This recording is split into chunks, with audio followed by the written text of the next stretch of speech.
প্রিয় দেশবাসী, শিশু, কিশোর কিশোরী, তরুণ তরুণী, ছাত্রছাত্রী, নারী পুরুষ, নবীন প্রবীণ, আপনাদের সকলের প্রতি আমার আন্তরিক সালাম ও গভীর শ্রদ্ধা। আসসালামু আলাইকুম। শুরুতেই আমি দেশের সবাইকে শুভেচ্ছা জানাচ্ছি।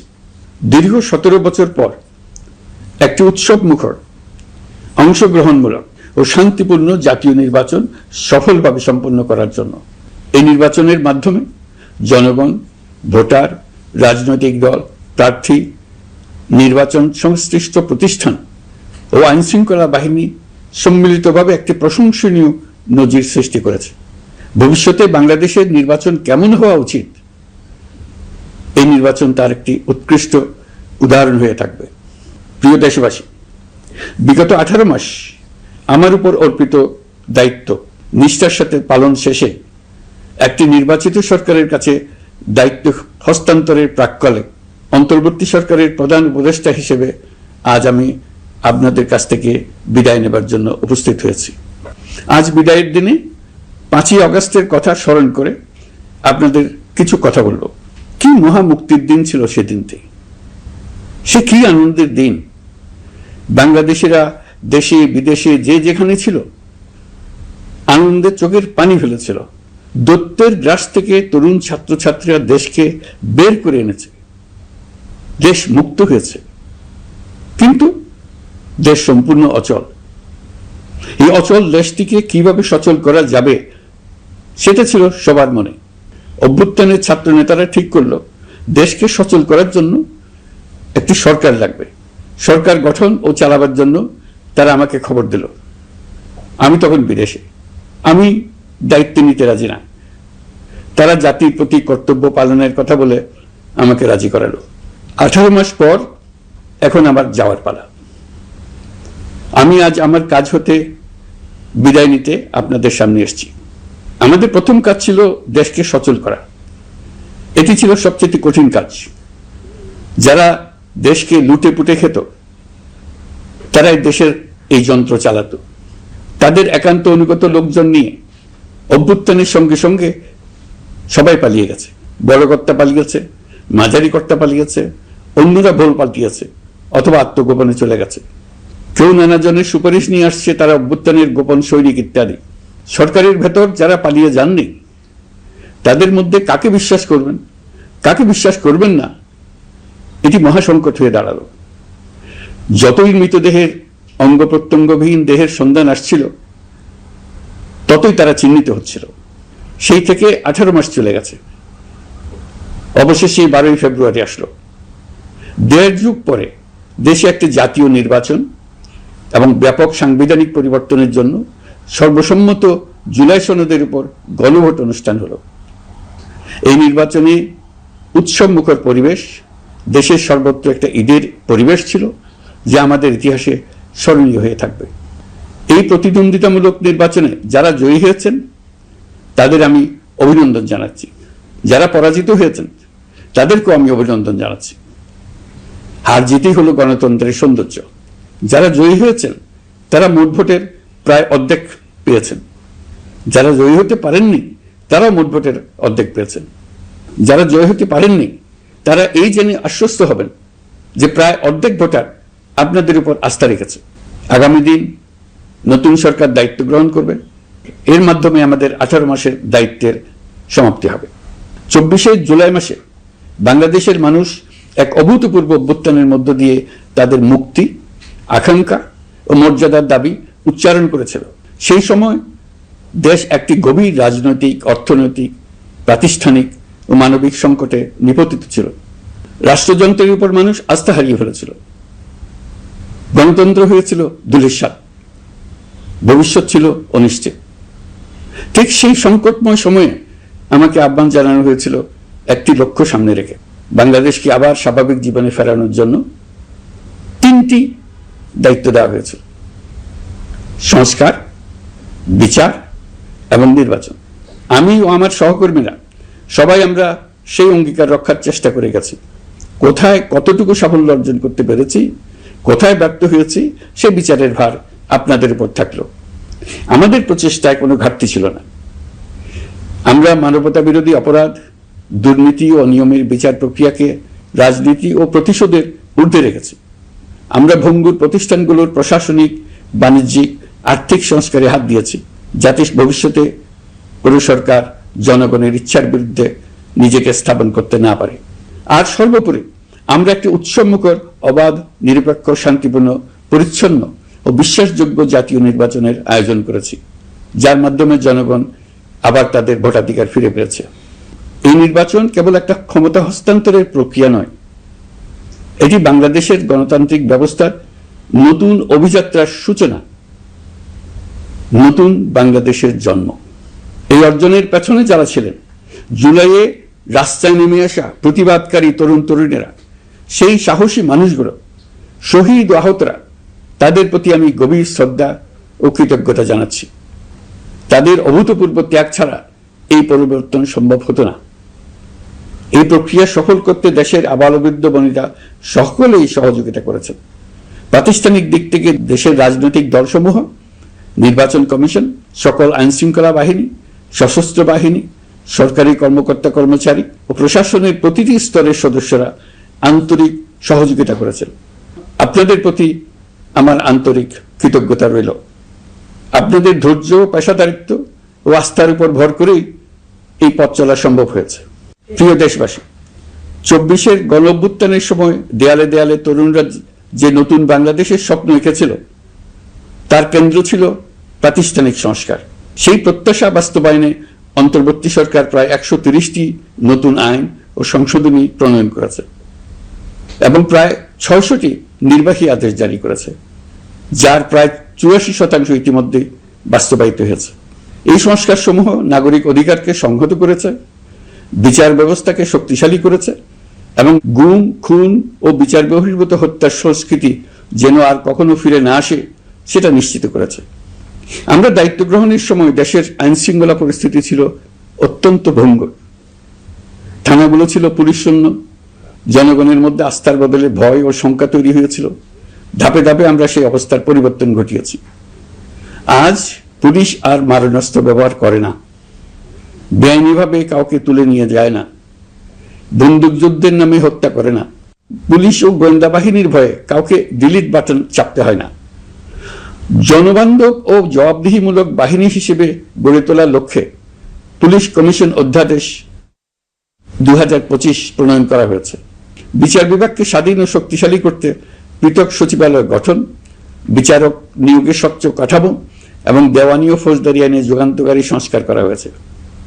সেপারেশন অব জুডিশিয়ারির জন্য মাজদার হোসেন মামলার রায় আমরা বাস্তবায়ন করে গেলাম। গুমকে মানবতার বিরুদ্ধে অপরাধ হিসেবে স্বীকৃতি দিয়ে আন্তর্জাতিক অপরাধ ট্রাইব্যুনাল আইন সংশোধন করা হয়েছে। বিচার প্রক্রিয়াকে স্বচ্ছ করতে রায় সরাসরি সম্প্রচারের সুযোগ, বিদেশি আইনজীবী নিয়োগ এবং অন্তর্বর্তী আপিলের বিধান যুক্ত করা হয়েছে। বাংলাদেশ যেন আর কখনো মানবাধিকারহীন রাষ্ট্রে পরিণত না হয় সেই লক্ষ্যে জাতীয় মানবাধিকার কমিশন অধ্যাদেশ জারি করা হয়েছে এবং কমিশন গঠন করা হয়েছে। প্রিয় দেশবাসী, একটি সমাজ তখনই উন্নত হয় যখন তার নারীরা নিরাপদ, সম্মানিত ও সমান অধিকারপ্রাপ্ত। উন্নয়ন তখনই টেকসই হয় যখন নারীরা সিদ্ধান্ত গ্রহণে, অর্থনীতিতে, শিক্ষায় ও নেতৃত্বে সমানভাবে অংশ নিতে পারেন। যে নতুন বাংলাদেশের স্বপ্ন আমরা দেখছি, নারীদের অগ্রযাত্রা ছাড়া তা গড়ে তোলা সম্ভব নয়। নারী ও শিশু সুরক্ষায় যৌন হয়রানি প্রতিরোধ অধ্যাদেশ, পারিবারিক সহিংসতা প্রতিরোধের অধ্যাদেশ এবং নারী ও শিশু নির্যাতন দমন আইন সংশোধন করা হয়েছে। নতুন এসব আইনের মাধ্যমে কর্মক্ষেত্রে ও শিক্ষা প্রতিষ্ঠানে নারীদের হয়রানি প্রতিরোধ ও সুরক্ষা আবার নিশ্চিত করার পথ সুগম করা হয়েছে। প্রিয় দেশবাসী, অভ্যুত্থান পরবর্তী এক উত্তাল সময়ে দেশকে ধীরে ধীরে স্বাভাবিক ধারায় ফিরিয়ে আনতে আমাদের সশস্ত্র বাহিনীর সৈন্যরা যে ধৈর্য, পেশাদারিত্ব ও দায়িত্ববোধের পরিচয় দিয়েছে, তার জন্য দেশবাসীর পক্ষ থেকে আমি তাদের প্রত্যেককে আন্তরিক ধন্যবাদ জানাচ্ছি। একই সঙ্গে বিশেষভাবে উল্লেখ করতে চাই, যখনই কোনো সংকটময় পরিস্থিতির উদ্ভব হয়েছে, তখনই দেশের রাজনৈতিক নেতৃত্ব আমাদের আহ্বানে তাৎক্ষণিকভাবে সাড়া দিয়েছেন এবং সহযোগিতার হাত বাড়িয়ে দিয়েছেন। এই পারস্পরিক দায়িত্ববোধ ও সংযমই দেশকে অস্থিরতার পথ থেকে স্থিতিশীলতার দিকে এগিয়ে নিতে সহায়ক হয়েছে। স্বৈরাচারের 16 বছরে এদেশের রাজনৈতিক নেতাকর্মীরা যে ভয়াবহ নিপীড়ন, মামলা হামলা, গুম ও হত্যার শিকার হয়েছেন তা আমাদের জাতির জন্য এক গভীর বেদনাদায়ক শিক্ষা। এই অভিজ্ঞতা আমাদের স্মরণ করিয়ে দেয় যাতে ভবিষ্যতে আর কখনো কোনো জালেম মাথাচাড়া দিয়ে উঠতে না পারে, যেন আর কখনো ফেসিবাদ প্রতিষ্ঠিত না হয়, শত শত আইনাঘর সৃষ্টি না হয়, বিচার বহির্ভূত হত্যা ফিরে না আসে। সেই জন্য কেবল রাজনৈতিক অঙ্গীকারই যথেষ্ট নয়, প্রয়োজন ন্যায় বিচার নিশ্চিত করার লক্ষ্যে বিচার ব্যবস্থা ও রাষ্ট্রীয় কাঠামোর মৌলিক ও গভীর সংস্কার। এই উপলব্ধি থেকেই অন্তর্বর্তী সরকার তার সংস্কার কর্মসূচিকে সর্বোচ্চ অগ্রাধিকার দিয়েছে। প্রিয় দেশবাসী, ফ্যাসিস্ট সরকারের 16 বছরের নিপীড়ন ও জুলাইয়ের রক্তাক্ত স্মৃতি এখনো আমাদের মাঝে তাজা হয়ে আছে। যারা ভয়াবহ নিপীড়ন ও নির্যাতন চালিয়েছে তাদের বিচার করা এবং যেন আর কেউ এ ধরনের দুঃশাসন কায়েম করতে না পারে সেটা নিশ্চিত করা আমাদের গুরু দায়িত্ব। বিচার একটা চলমান প্রক্রিয়া। একাধিক ট্রাইব্যুনাল বর্তমানে সক্রিয়ভাবে কাজ করছে। ইতিমধ্যে একাধিক মামলার রায় ঘোষণা হয়েছে। আন্তর্জাতিক অপরাধ ট্রাইব্যুনালে ফেসিবাদের সময় দেশে যে গুমের সংস্কৃতি গড়ে উঠেছিল সেই ভয়াবহ মানবাধিকার লঙ্ঘনের বিচারও শুরু হয়েছে। বেশ কিছু মামলার বিচারিক কার্যক্রম এখন শেষের পথে। আমরা আশা করছি আগামী দিনগুলোতেও বিচারিক প্রক্রিয়া অত্যন্ত নিরপেক্ষ ও স্বচ্ছতার সঙ্গে এগিয়ে যাবে। প্রিয় দেশবাসী, অন্তর্বর্তী সরকারের সবচেয়ে বড় অর্জন জুলাই সনদ, যার ভিত্তিতে গণভোটে বিপুল সংখ্যাগরিষ্ঠতায় তা বাস্তবায়নের সিদ্ধান্ত দিয়েছে দেশের মানুষ। জুলাই সনদের বাস্তবায়ন হলে ফেসিবাদ ফিরে আসার পথগুলো চিরতরে বন্ধ হয়ে যাবে। আশা করব এটা নির্ধারিত সময়ের সীমার মধ্যেই বাস্তবায়ন হবে। অন্তর্বর্তী সরকারের ছোট বড় ভালো মন্দ অনেক কথা ভুলে গেলেও জুলাই সনদের কথা জাতি কখনো ভুলবে না।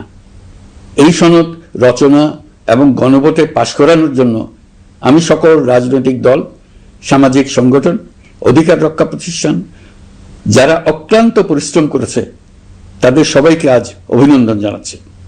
এই নির্বাচনে প্রথমবারের মতো প্রবাসীদের ভোট দেওয়ার সুযোগ সৃষ্টি করা হয়েছে। যখন একজন ভোটার গর্ব করে এই নির্বাচন ও গণভোটে ভোট দেওয়ার অভিজ্ঞতা সোশ্যাল মিডিয়ায় বলে, তখন একজন নাগরিক হিসেবে আমি আনন্দ ধরে রাখতে পারি না। আমি আশা করি এই প্রক্রিয়ায় ভবিষ্যতে আরো অনেক বেশি প্রবাসীরা নিশ্চিন্তে অংশগ্রহণ করতে পারবে। প্রিয় দেশবাসী, আমরা দায়িত্ব গ্রহণের সময় অর্থনীতি ছিল বিপর্যস্ত, ব্যাংকিং ব্যবস্থা ভেঙে পড়েছিল, অর্থ পাচার ছিল লাগামহীন। আমরা রাজস্ব ব্যবস্থাপনা, করনীতি, মুদ্রা ব্যবস্থাপনা, আর্থিক খাতে কাঠামোগত সংস্কার এনেছি। তলাবিহীন অর্থনীতি আমাদের জন্য রেখে গিয়েছিল আগের ফেসিবাদী সরকার। কেন্দ্রীয় ব্যাংক বাণিজ্য ব্যাংককে ফতুর করে দিয়ে গেছে, $234 বিলিয়ন পাচার করে নিয়ে গেছে, বিশাল ঋণের বোঝা রেখে গেছে। এইসব আমাদের জানা কথা। আমরা যারা এই অর্থনীতি আবার চালু করার দায়িত্ব পেয়েছিলাম তারা দিশা খুঁজে পাচ্ছিলাম না। এখন যাবার সময় স্বস্তি পাচ্ছি যে আমরা অবস্থার মোকাবেলা করতে পেরেছি এবং নতুন অর্থনীতির বুনিয়াদ রচনা করে রেখে যেতে পারছি। এখন আর পাওনাদাররা আমাদের তাড়া করতে আসবে না। আন্তর্জাতিক লেনদেনে আমরা চোখে অন্ধকার দেখব না। আমাদের রিজার্ভের পরিমাণ এখন $34 বিলিয়ন। আমাদের দেশপ্রেমিক প্রবাসী ভাই বোনদের রেমিটেন্সের টাকায় এই রিজার্ভ ক্রমেই বাড়ছে। নিত্য প্রয়োজনীয় পণ্যের দাম নিয়ন্ত্রণে সরবরাহ বৃদ্ধি করা হয়েছে। টিসিবির কার্যক্রম সম্প্রসারিত হয়েছে। বাজার তদারকি ও মজুতদারির বিরুদ্ধে কঠোর ব্যবস্থা নেওয়া হয়েছে। এর ফলে খাদ্য মূল্যস্ফীতি উল্লেখযোগ্যভাবে কমেছে। শ্রমিক অধিকারকে মানবাধিকারের অংশ হিসেবে বিবেচনা করে আন্তর্জাতিক শ্রম সংস্থার গুরুত্বপূর্ণ কনভেনশন সমূহ অনুসমর্থন করা হয়েছে, যা কর্মক্ষেত্রে শ্রমিকের নিরাপত্তা ও মর্যাদা নিশ্চিত করবে।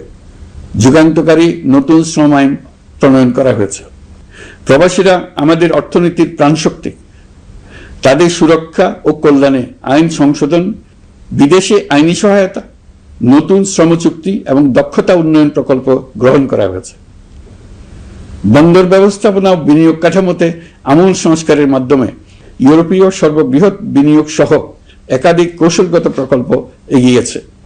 ব্লু ইকোনমির সম্ভাবনা কাজে লাগাতে গভীর সমুদ্র বন্দর, মৎস্য ও আধুনিক টাউনশিপ উন্নয়নে নতুন কর্তৃপক্ষ গঠন করা হয়েছে।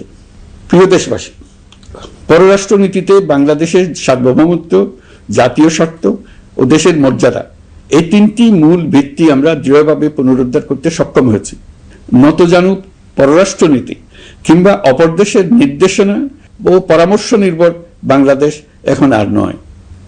আজকের বাংলাদেশ নিজের স্বাধীন স্বার্থ রক্ষায় আত্মবিশ্বাসী, সক্রিয় ও দায়িত্বশীল। বিশ্বের সকল দেশের সঙ্গে পারস্পরিক সম্মান ও স্বার্থের ভিত্তিতে সম্পর্ক গড়ে তুলতে আমরা প্রতিশ্রুতিবদ্ধ। একই সঙ্গে ভারসাম্য বজায় রেখে ভবিষ্যতের জন্য প্রয়োজনীয় কৌশলগত সিদ্ধান্ত নিতে সক্ষম এমন একটি রাষ্ট্র হিসেবে বাংলাদেশ আজ নিজেকে প্রতিষ্ঠিত করেছে। রোহিঙ্গা সংকট আমাদের জাতীয় নিরাপত্তা, আঞ্চলিক স্থিতিশীলতা ও অর্থনীতির উপর একটা গুরুতর দীর্ঘস্থায়ী চাপ সৃষ্টি করে রেখেছে। দুঃখজনকভাবে দীর্ঘ সময় ধরে এই সংকট নিরসনে কোনো কার্যকর সমন্বিত আন্তর্জাতিক উদ্যোগ দৃশ্যমান ছিল না।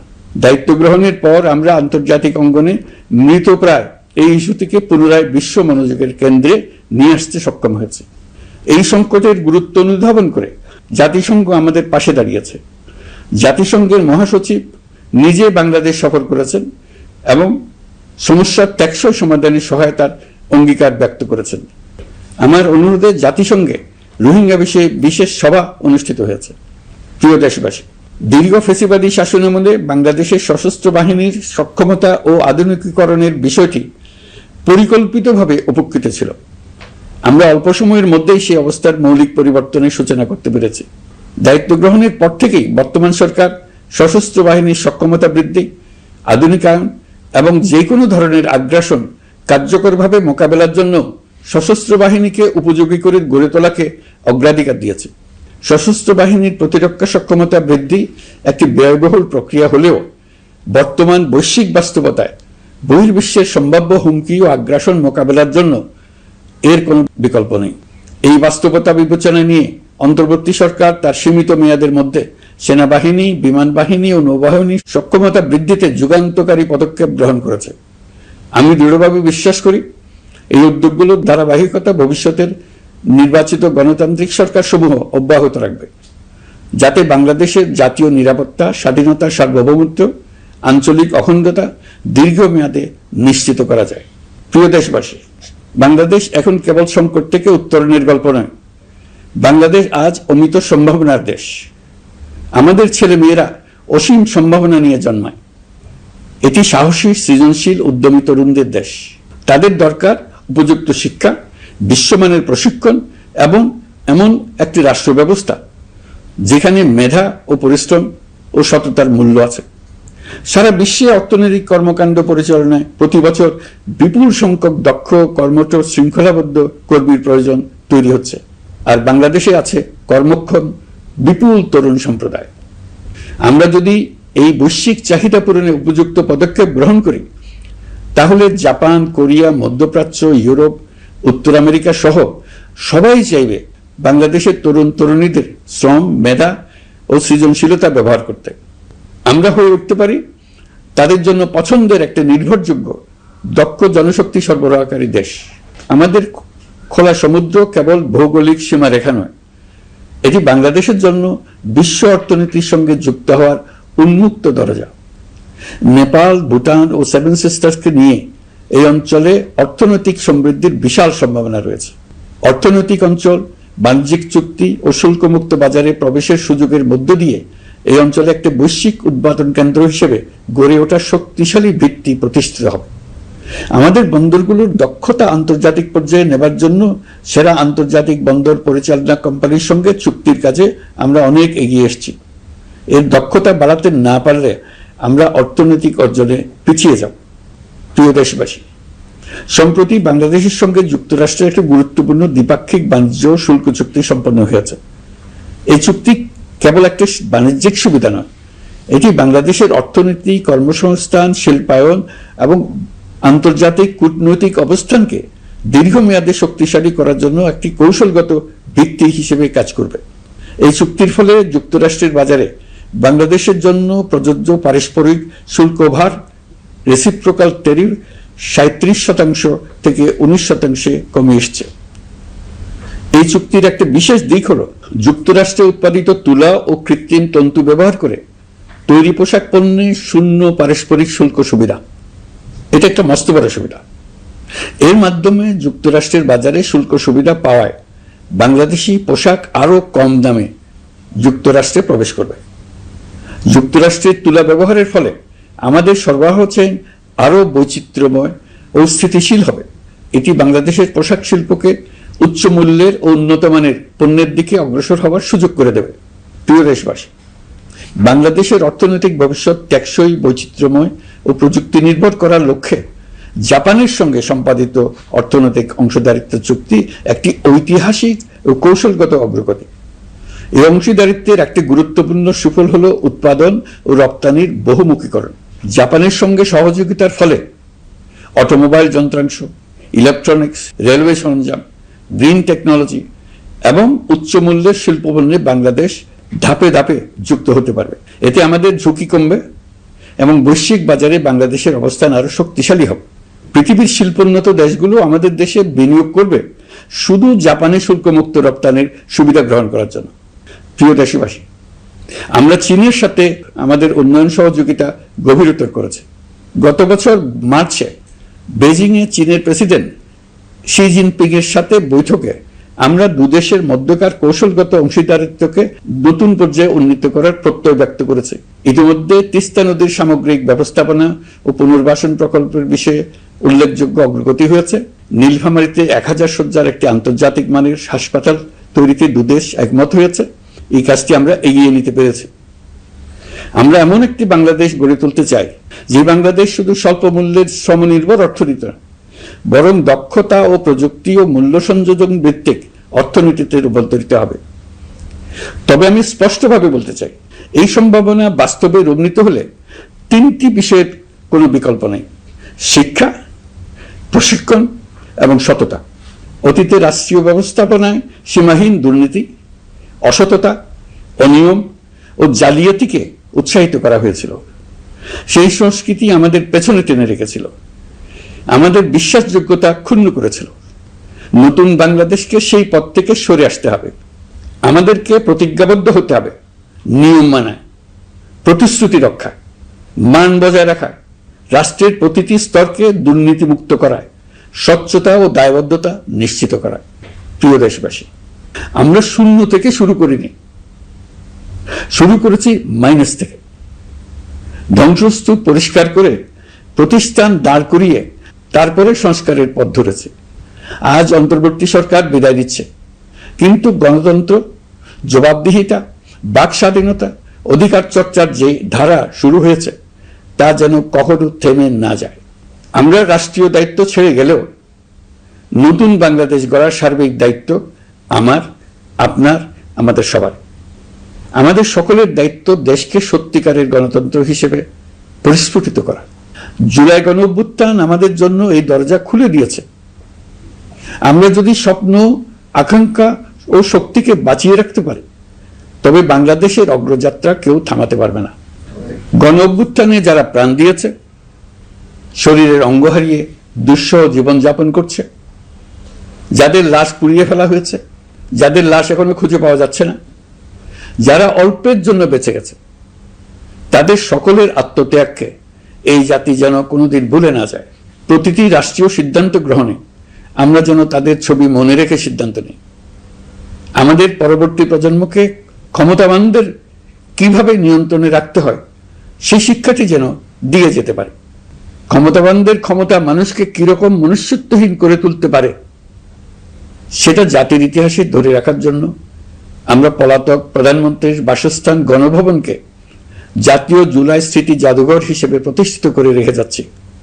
এখানে আপনাদের স্মৃতির বাস্তব নমুনা সংরক্ষণ করে রাখা হয়েছে। জাদুঘর যখন জনসাধারণের জন্য খুলে দেওয়া হবে, তখন আপনি যেখানেই থাকুন, দেশে থাকুন, বিদেশে থাকুন, আমি অনুরোধ করব আপনি সপরিবারে একবার এসে কিছুক্ষণ জাদুঘরে কাটিয়ে যাবেন। প্রিয় দেশবাসী, আসুন আমরা এমন একটি বাংলাদেশ করি যেখানে সম্ভাবনা সীমাহীন আর স্বপ্নের কোনো সীমানা নেই। গত 18 মাসে ক্রমান্বয়ে এদেশের মানুষের মধ্যে গণতন্ত্র, একটি কল্যাণমূলক শাসন ব্যবস্থা, বাক স্বাধীনতা, ক্ষমতাকে প্রশ্ন করতে পারা, সমালোচনা করতে পারা, জবাবদিহিতায় আনতে পারার যে চর্চা শুরু হলো, উৎসবমুখর পরিবেশে নির্বাচন আয়োজন করে জনগণের অধিকার নিশ্চিত হলো, এই ধারা যেন কোনো রকমেই হাতছাড়া হয়ে না যায়। আমি বিশ্বাস করি বাংলাদেশের আপামর জনসাধারণ এবং সকল রাজনৈতিক পক্ষ ইস্পাত কঠিন ঐক্যের মাধ্যমে এই ধারাকে আগামী দিনগুলোকে রক্ষা করবে, সমৃদ্ধ করবে। অধিকারের বিষয়ে, দেশের স্বাধীনতা সার্বভৌমত্বের বিষয়ে পরবর্তী প্রজন্মের জন্য একটি সুন্দর বাংলাদেশ গড়ে তোলার প্রত্যয়ে দৃঢ় থাকতে হবে। দলমত, ধর্ম, বর্ণ, নারী পুরুষ নির্বিশেষে সবাইকে আহ্বান জানাই একটি ন্যায়ভিত্তিক, মানবিক ও গণতান্ত্রিক বাংলাদেশ গড়ে তোলার সংগ্রাম অব্যাহত রাখতে। এই আহ্বান জানিয়েই আমি অত্যন্ত আশাবাদের সঙ্গে আজ আপনাদের কাছ থেকে বিদায় নিচ্ছি। দেশের শিশু, কিশোর কিশোরী, তরুণ তরুণী, ছাত্রছাত্রী, নারী পুরুষ, নবীন প্রবীণ, আমার দায়িত্ব থেকে বিদায় নেবার এই প্রাক্কালে আপনাদের সকলের প্রতি আন্তরিক ধন্যবাদ জানাচ্ছি। আমার জন্য দোয়া করবেন।